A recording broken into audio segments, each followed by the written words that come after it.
ମୋ ସିନ୍ଦୁରର ଅଧିକାର ଧାରାବାହିକରେ ଆପଣମାନେ ଦେଖିବେ ମୁକ୍ତିଙ୍କର ହୋସ୍ ଫେରିବ। ଆଉ ଆଦି ମୁକ୍ତିଙ୍କ ସହିତ କଥା ହେଉଥିବା ସମୟରେ ତାଙ୍କ ମଙ୍ଗଳସୂତ୍ର ଆଦିଙ୍କ ବ୍ରେସଲେଟ୍ରେ ଫସିଯିବ। ଆଦି କହିବେ, ମୁକ୍ତି ତମେ ଜମା ବି ବ୍ୟସ୍ତ ହୁଏନି, ତମର କିଛି ବି ହେବନି, ତମେ ଖୁବ୍ ଶୀଘ୍ର ଭଲ ହେଇଯିବ, ତମେ ଜମା ବି ଆଖି ବନ୍ଦ କରିବନି। ଏହି ସମୟରେ ମୁକ୍ତି ପୁଣି ଥରେ ବେହୋସ ହେଇଯିବେ। ଡକ୍ଟର ଆସି କହିବେ, ମିଷ୍ଟର ଆଦିତ୍ୟ, ତମେ ଏବେ ବାହାରକୁ ଯାଅ, ଆମକୁ ପେସେଣ୍ଟକୁ ଟ୍ରିଟମେଣ୍ଟ କରିବାର ଅଛି, ନହେଲେ ସେ କୋମାକୁ ଚାଲି ଯାଇପାରନ୍ତି। ଏହି ସମୟରେ ନତାଶା ଆସି ଜାଣିଶୁଣି ମୁକ୍ତିଙ୍କ ମଙ୍ଗଳସୂତ୍ରଙ୍କୁ ଟାଣିଦେବେ ଆଉ ମଙ୍ଗଳସୂତ୍ର ଛିଣ୍ଡି ତଳେ ପଡ଼ିଯିବ। ଆଦି କହିବେ, ତମେ ଏ କ'ଣ କଲ, ଏସବୁ କ'ଣ ହେଉଛି? ଡକ୍ଟର କହିବେ, ଆପଣମାନେ ଏବେ ବାହାରକୁ ଯାଇପାରନ୍ତି, କାହିଁକି ନା ଏବେ ଆମ ପାଖରେ ସମୟ ନାହିଁ। ଏହାପରେ ଆଦି ଓ ନତାଶା ବାହାରକୁ ଚାଲି ଆସିବେ।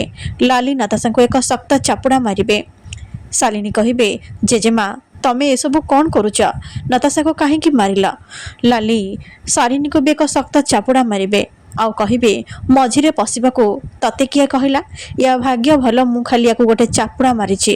ଇଏ ଯେଉଁ କାମ କରିଛି ନା, ଇଚ୍ଛା ତ ହେଉଛି ୟା ତଣ୍ଡିକୁ ଚିପି ମାରିଦିଅନ୍ତି। ଇଏ ମୋ ସୁନ୍ଦରୀର ମଙ୍ଗଳସୂତ୍ର କ'ଣ ପାଇଁ ଛିଣ୍ଡେଇଲା? ନତାଶା କହିବେ, ଜେଜେମା, ତମେ ମୋତେ ଭୁଲ ବୁଝୁଛ। ମୁଁ ତ ବାସ୍ ଜିଜୁଙ୍କୁ ସାହାଯ୍ୟ କରିବାକୁ ଯାଇଥିଲି। ସେଠି ମାହିର ମଙ୍ଗଳସୂତ୍ର ଜିଜୁଙ୍କ ବ୍ରେସଲେଟ୍ରେ ଫସି ଯାଇଥିଲା ଆଉ ଡକ୍ଟର ଟ୍ରିଟମେଣ୍ଟ ପାଇଁ ବ୍ୟସ୍ତ ହେଉଥିଲେ, ସେଥିପାଇଁ ମୁଁ ଏମିତି କଲି। ଆଉ କେତେବେଳେ ଭୁଲରେ ମଙ୍ଗଳସୂତ୍ର ଛିଣ୍ଡିଗଲା ମୁଁ ଜାଣିପାରିଲିନି। ଆଦି କହିବେ, ବାସ୍, ମଙ୍ଗଳସୂତ୍ରର ଭ୍ୟାଲ୍ୟୁ କ'ଣ ତମେ ବୁଝିଛ? ଆରେ ତମର ଏଥିରେ କିଛି ବି ଆଇଡ଼ିଆ ଅଛି? ତମେ ତ କେବଳ ନାଟକ କରିବା ଜାଣିଛ, ବାହାଘର ଭାଙ୍ଗିବା ଜାଣିଛ।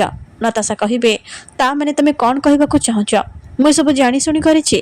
ଆଦି କହିବେ, ହଁ, ତମେ ଜାଣିଶୁଣି କରିଛ, ସବୁ ଭୁଲ ତମର। ନତାଶା କହିବେ, ମୁଁ ଏସବୁ ଜାଣିଶୁଣି କରିନି। ଆଦି କହିବେ, ମୁଁ ମୁକ୍ତି ନୁହଁ ଯେ ତମ ଉପରେ ବିଶ୍ୱାସ କରିନେବି ଆଉ ତମର ଏ ନାଟକକୁ ସତ ବୋଲି ଭାବିନେବି।